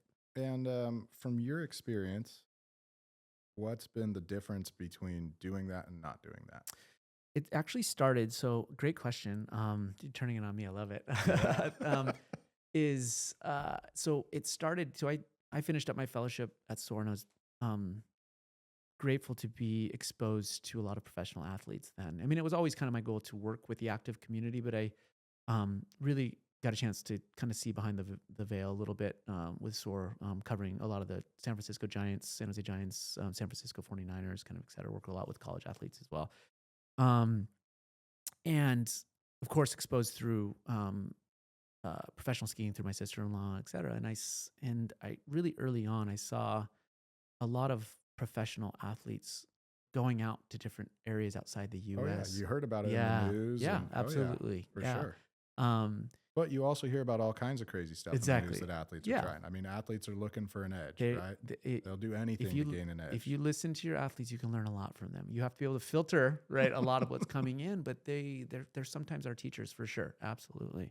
Well, trial and error, man. Yeah, and I mean they have every incentive to, right? And so I saw really early on in my career a lot of high level athletes seeking this additional, treatment, whether supplementing, their surgical procedures or in addition or in kind of recovery. And so early on, kind of in practice, I was like, I definitely want to lean into that, right? So I did additional training and went to courses and learned more about it and read about it. Um, it wasn't as popular kind of in the U.S. at that time. They were doing a lot in Europe and Germany, kind of et cetera. And I was following a lot of what was happening. And really early on in my practice, actually, I started with just um, utilizing PRP to try to avoid surgery. You mentioned earlier about my Hmm. philosophy, my approach. And so a lot of times patients were coming to me saying, is there anything else? Right. And I'm like, well, here's what insurance says we can do. But like, this is what a lot of those Giants are doing and Niners and Right. that sort of thing. And I think they're onto something here. But like, and I hadn't built my belief honestly at the time, even though the research was supporting it a little bit and I was seeing it professionally. It took a while for me to actually build that belief. And so I saw it kind of in the non-operative realm. And so I started doing it and building my belief in partial tears and lateral epicondylitis and medial epicondylitis, like a tennis elbow and Hmm. golfer's elbow, kind of, et cetera. And then in the same way I just described it, I was like, and what I saw is like, if we can add it at surgery, can we get these athletes? And I started seeing more and more of the active community back stronger, decrease re-tear, re-injury rates, right? And try to help facilitate their return and their recovery. And as innocent as it can be, I started doing it in surgery and I was getting unsolicited feedback from my physical therapists and athletic trainers that were saying, Masi, what did you do in this ACL? I'm like, why? Why do you ask? I'm like, they're probably about 6 weeks to 8 weeks ahead, right? Or most patients, and I actually just had a call with one of my Maui athletic trainers. I'm like, how would you describe it? And she's like, they're just ready to rehab. They're just ready to go. Like range of motion is better. They have less pain. Um, and we started data biologics and we're kind of keeping track of a lot of this research now, but it was very innocently like unsolicited reach outs from physical therapists and athletic trainers over and over again. They're saying there's something you did something. Are you sure you didn't like what did like you did a repair here? Like they're ready to go. The range of motion is there and it's better and better, and which continue to fuel my fire. Obviously, following the research and continue to lean into to whatever data we had out there, while at the same time being as upfront with my patients as possible. It's like here's what we know about it. Here's what's happening at a cellular level. Here's how we could potentially enhance, and I'm not saying you're going to have a bad outcome if you don't do it. I'm just saying if you're looking to optimize in any particular way, like it's kind of a no-brainer, right? Right. Like at a very cellular level. And so that's how I started doing it. And yes, for me specifically, and hoping to encourage obviously the greater communities to I think we're making a huge shift in the protocols, right, with regards to return. Not that we want to be reckless with it at all, but if the patient is healed and the strength has come back, and the range of motion is back, and the sport's accessible to them, then I think that we should, try to move up those timelines a little bit. And so, with these kind of innovations and improvements, Yeah. Yeah. um, it seems like they often start with athletes. Yeah. And is that just because athletes are Yeah. pushing and looking for different angles and willing to spend the money and do the Yeah. stuff? Well, And then for after sure. the athletes do it, then it becomes more Yeah. mainstream available. Yeah, definitely starts with for multiple reasons. One, exactly what you're saying is that they have every incentive to get it back as soon as possible, but they're also the organizations and the teams and the sponsors that support them also have every incentive to Right. get them back. And so, um, just historically working with like Red Bull and Nike and some of these larger companies, they're very quick to say whatever they need, to get back. Right. And so that's exactly right. That's how it starts. Whether it's supplementation, oral supplementations, whether it's peptides now that are gaining a lot of popularity, whether it's biologics, red light therapy, hyperbaric oxygen, a lot of these companies are supporting the optimization in and around procedures these days, right? Like I have a down at shout out to kind of Contra Sports Club down in LA with um, Jessica and Amy down there. They work kind of with Nike, and it's really cool to hear this kind of support that they're getting as well for their Nike athletes now for not just strength and conditioning, but recovery and all the different Hmm. modalities. And so the reason is athletes are just every single day that they're not on the field and competing, it's lost revenue for Totally. teams and organizations and even sponsorships. And so they're very much encouraged to do whatever they can. And so and I'm grateful for that too, because being blessed to be able to take care of them, it puts me in a position to be very, like you said, cutting edge and being at the tip of the arrow when it comes to obviously being as safe as possible, right, with it. But if it's potentially helpful, let's look at it, right? Right. And let's figure out a way to kind of get you back not only better but stronger, more durable, kind of long term, and try to improve that experience, right? Yep. Um, which is always my philosophy, and which is why I want to educate patients, want people to understand because it all helps, right? And Right. anything we can do to help. So, yeah, Well, shifting gears a little bit, yeah, something else I'm curious about because I'm always trying to optimize myself and how hmm can I be more efficient, more yeah, energy, more focus, more yeah, clear thought, yeah, perform better in the different, athletic endeavors. I'm curious what your kind of regiment is as far as yeah. supplements, rest, how do you perform at your peak levels? Yeah, ooh, good question. I'd say that changed after Moana was born a little bit. That's, and I'm working to claw back, Babies will but do that. babies, yeah, babies definitely throw you off because I tradition, and I think part of it is the medical system too. Uh, it best way I can put it, de-emphasizes rest, right, Hmm. and sleep and kind of et cetera. And so that's been a big shift for me probably over the last 5 years is really putting a focus into. And I'm not like an 8 9 hour guy, like I'm more like a 6 7, Hmm. but even that's a win. Like where I was typically like in my first kind of few years of practice, I was a 4 or 5 hour from a sleep guy. Right. And so I'd say number one is definitely improving sleep, right? Supplementation wise, so we're big, and I will start talking about it too, and definitely get you some IVs is NAD, right? Like so NAD and NAC are I've so not heard powerful. of Yeah, either of those yeah, yet. we'll talk a lot about that, right? With regards to not only optimizing physically, but really turning you on, right? As far as not just mental health long term, but really getting you into that flow state, Oh, I right? thought my And wife so was going to be yeah, excited. yeah. NAD, yes. Not that way. Buddy, he's turning Turning me it on. on. So NAD and NAC, I supplement a little bit with that, right? I do daily electrolytes as well, and making sure because I know in your past too. I'm not sure if you how you felt about salt, right, intake or anything else like Oh, that. And I so, mean, I yeah. was when I was playing, I would have my own concoctions hmm of Celtic salt, Yeah. Celtic Yeah. Yeah. salt, Celtic Celtic salt. Yeah. salt. Yeah. Yeah, Yeah. Yeah. I would get that and mix it in. I'd have Yeah. Celtic salt and lemon, and I'd have coconut water in there, and Yeah. was trying to get Yeah. the most natural Yeah. Yeah. version Yeah. of those That's drinks. good. Salt, I think, had got such a bad name for a long time, but I think in the sports and athletic world, I think we've definitely understood the importance of electrolytes. But I think it's gaining a lot more popularity too. And not that normal water isn't good, but anytime you can add any sort of minerals and Oh, salt. and I'd throw So chia seeds in there yeah, too. yeah, exactly.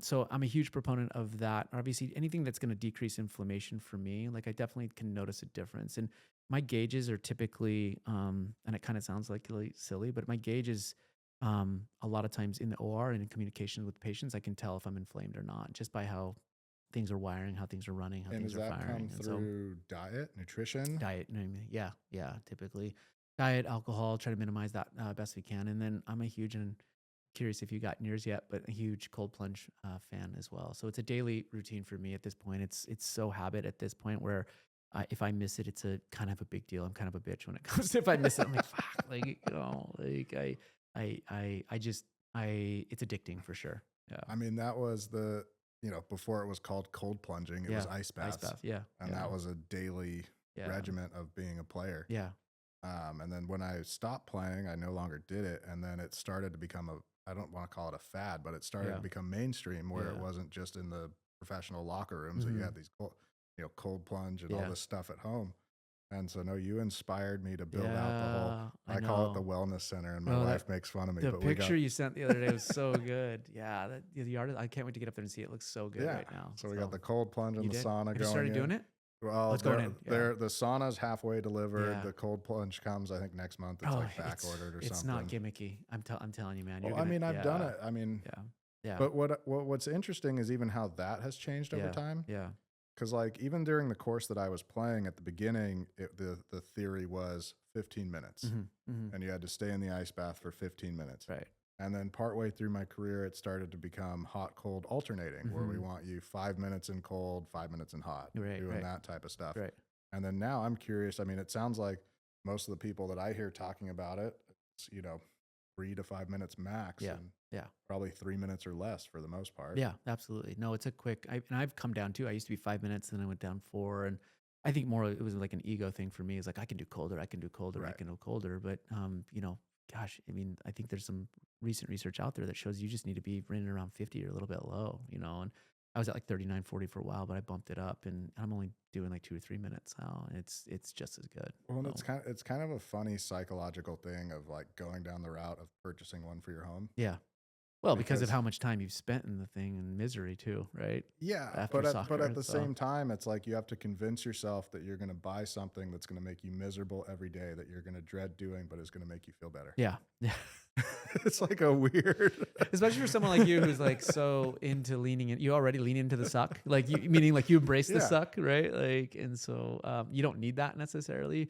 Well, I'm Um, both excited and dreading it at the same yeah, time, yeah, of yeah, being like, I have to go. I think that there is something. I find that I'm more productive throughout the day when I start by doing something that is hard that I sure, don't want to do. absolutely, and that is probably the number one reason I do it. Absolutely, and I, that was an unintended benefit too. I got into it because of the normal aches and pains that come with being 40, right? Right. Like, and wanting to continue to be able to get out there and surf and be on the playground, not on the sidelines with my kids, kind of et cetera, right? Like I did it more for musculoskeletal, Right. and it was really quick. Within a couple weeks, I recognized that it was way more powerful than that. Way, and I didn't really read a whole lot about it. I didn't listen to a ton of podcasts on it. I kind of just jumped in a little bit blind with Mhm. it, and maybe it was a little bit like, oh, April wants a sauna, and I'm getting a cold one, sort of thing. And I will tell you, it like getting up every morning. I don't want to get in it. Still to this day, No, 3 4 years later, I I don't. don't think that's ever going Yeah, to I change. don't want to get in it, but You like the results, you don't I like the like thing. results exactly, and I like facing a beast, Hmm. um and dealing with my inner bitch first thing in the morning, right? And then the rest of the day becomes easier. Yeah, you So, come across challenges that would otherwise put you on your heels, and you're like, I got this. But so walk me through. I'm curious. You know, I kind of talked a little bit about preparing for the game. yeah, Your game is going into the OR. yeah, yeah. How do you prepare, and how do you get your head right, and how do you get in the right space to Yeah, perform? a lot of the preparation actually is even before the OR, like before that day, right? Leading up to it with regards to studying the MRI, studying kind of techniques and pathology. For the most part, we have a good idea based on kind of what we're seeing, and a lot of it is through the conversation with the patients, being able to customize their procedure to what their need. Meaning, it's not cookie cutter. Every single patient, gets a little bit different. Yours, of course, definitely was. We had all hands on deck, with regards to everything kind of we needed. Um, uh, for me, the mental preparation is. I'm a big fan of rehearsing, right? Hmm. Mental rehearsal and um, envisioning it, right? Seeing it, Totally. imagery, right? And especially cases that especially early in my career when I did cases for the first time, and it sounds kind of crazy, but like you do a lot of cases in residency and in fellowship, and you always have kind of someone behind you, and the safety net is way more powerful than you appreciate it at that, they appreciate it for at that moment, Hmm. right? Like when you have an attending, even though you can do the entire case, just the fact that you have someone behind you completely changes the Right. entire thing, right? Even if they don't step in or scrub in at all, it completely changes it. And then once you get into practice and have that person standing, it's a huge shift, right? In how you prepare. And so um a lot of, especially early in my practice, it was imagery and seeing things and following it, through, and this instrument and this instrument and this, then I need to do this, then I need to do this, right? Like just walking through all the entire steps of a reconstruction or repair, kind of, et cetera. And so, for yours, let's say talk about yours specifically, is I knew I had to go in the front, and I knew I had to go in the back, and I know if we tighten too much in the back, we won't be able to access the front first, and if we access too much in the front, and so it's a little bit of a dance, right, with Hmm. regards to what needs to happen in what moment in order to not kind of handcuff yourself, in the Right. future and make it kind of a little bit tougher. Where do portals need to go?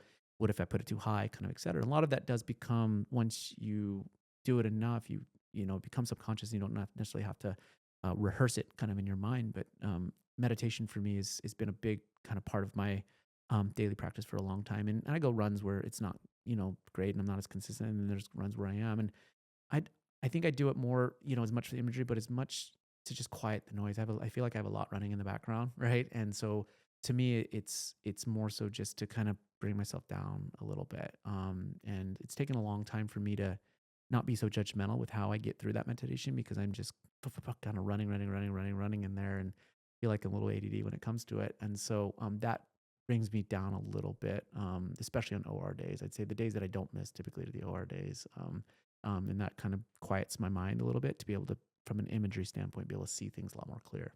And what does that meditation look like for you? Are you using an app? Or are Yeah, so I you started off, gosh, back in the day. So I started off with a TM, so transcendental meditation, and then I did a lot of mantra based stuff for kind of a long time, and then I used couple apps in Headspace was one of them, and I did Mhm. a couple other ones for a while. But I think what I'm really into right now is Joe Dispenza, Dr. Joe Dispenza Okay. meditation. So he's a big proponent of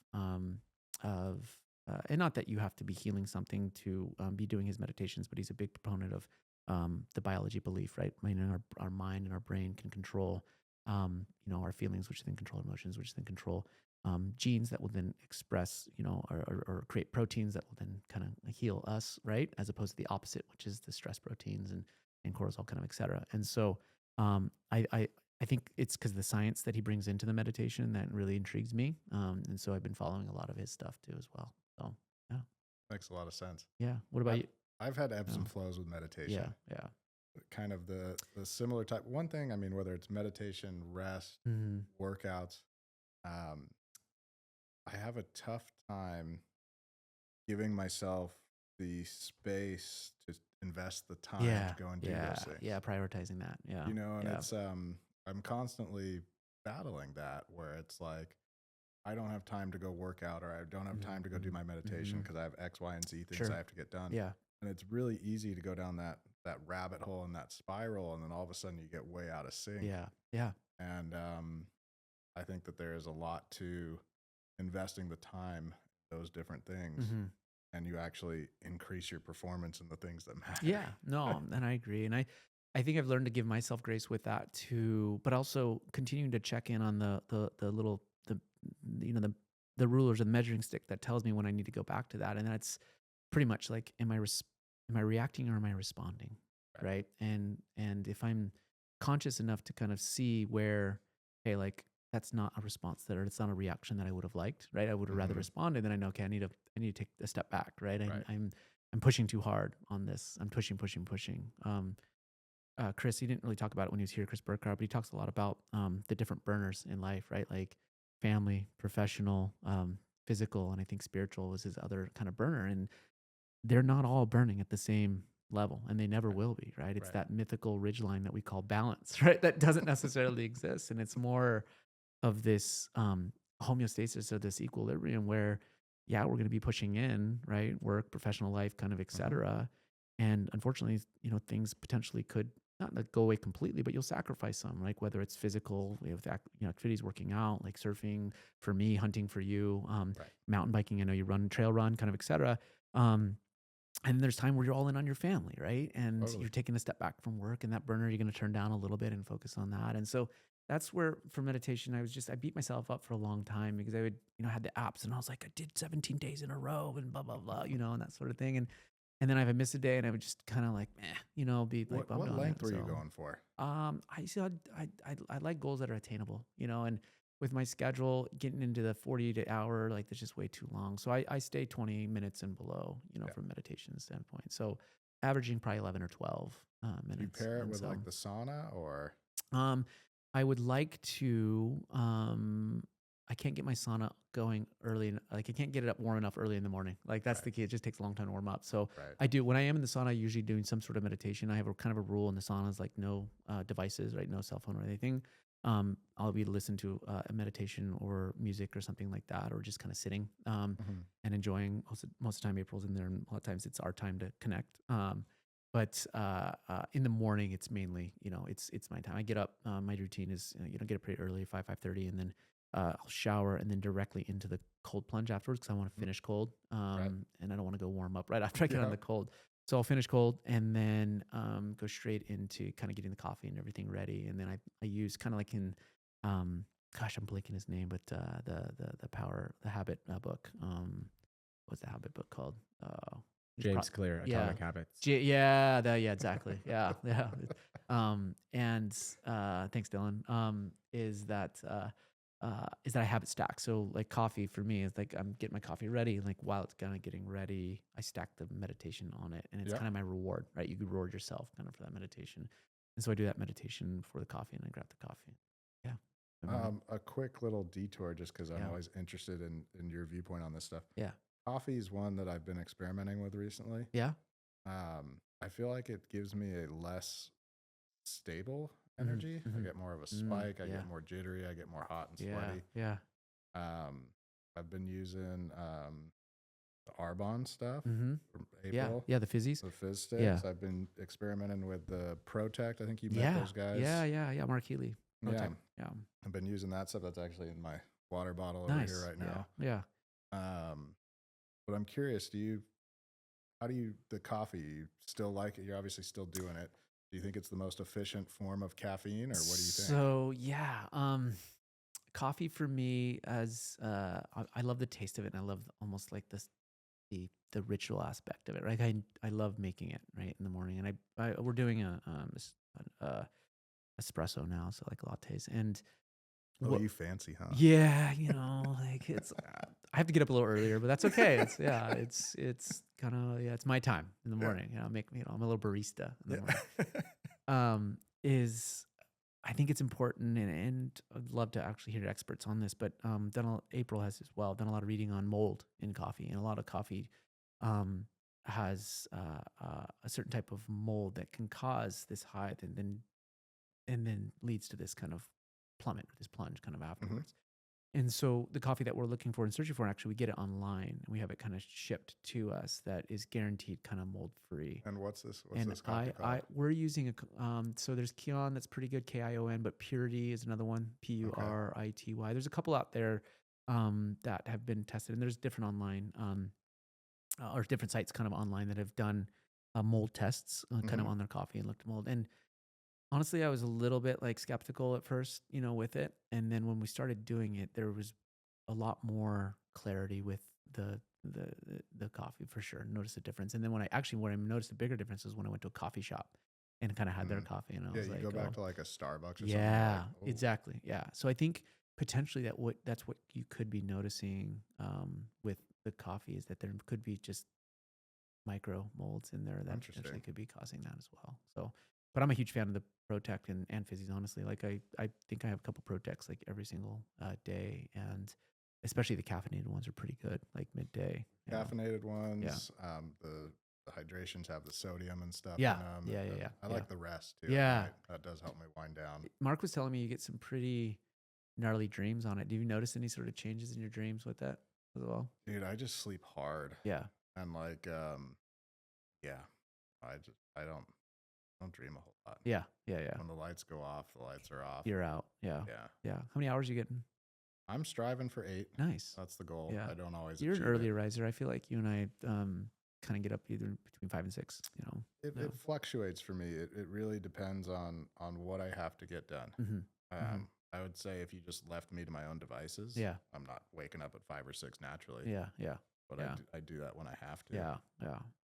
Yeah. No, I'm impressed because our worlds are so similar but different at the same time. Like um, medicine is such a regimented like schedule, meaning like even just through the training of it, like medical school to internship to residency to fellowship to practice, and it's ba ba ba ba ba, right? Like this is how it does. There's an objective, and you kind of get through it. Entrepreneurship is the opposite. Yeah.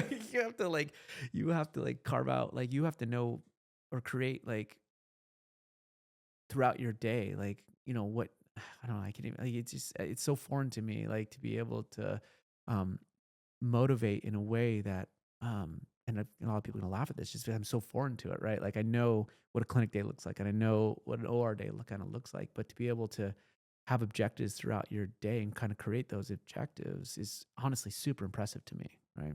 Yeah, I mean, it's It sounds silly asking that question. I think I hear myself. I'm like, that sounds so ridiculous, but like that's just how I think how different like the medical field is to what true entrepreneurship looks like.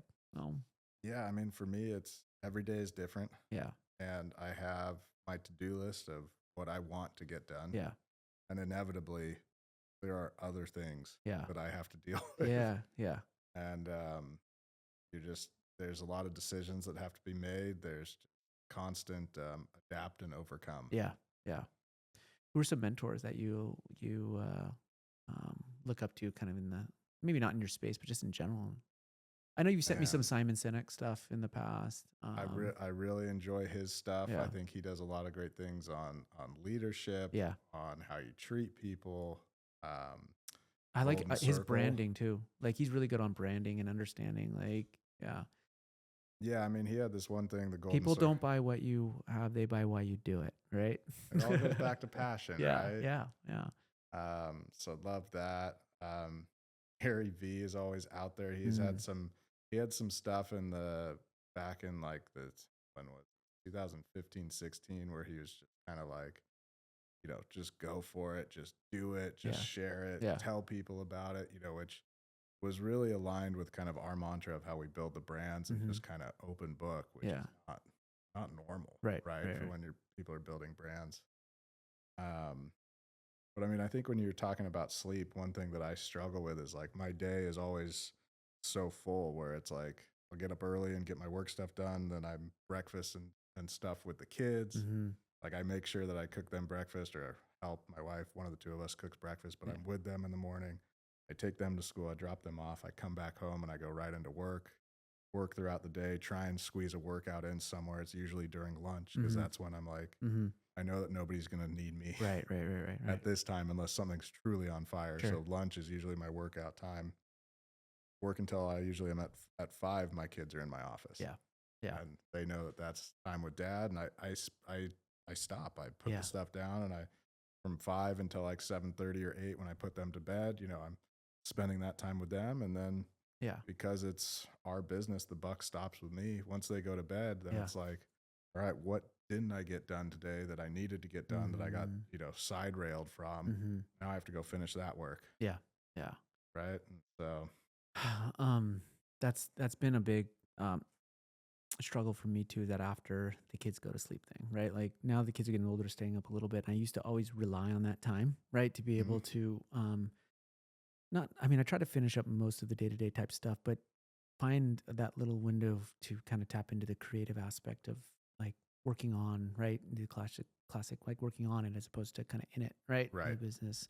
And finally I decided just to kind of completely pull out of all healthcare related things on Fridays and kind of take care of it then. But that was that evening time for me was the biggest struggle. And I think that same thing kind of with April is we found that my wife, that was like that's our window too to be able to connect. Totally. This especially before Moana, and so that's a time that I don't have anymore, and I miss what you just described, and especially at the kids' sake. 'Cause you're Weston's how old now?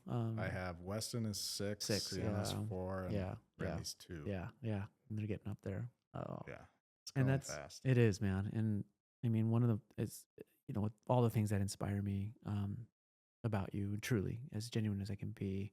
One of the one of the things that I think that you and I can connect on, and which I love so much about you, is how devoted you are as a father, and how much you care, and how intentional you are. Right, like you're not just going through the motions. Like and I see it where you not gotten to know your parents and your dad. I see a lot of where it comes from, but also you're doing it in your own way.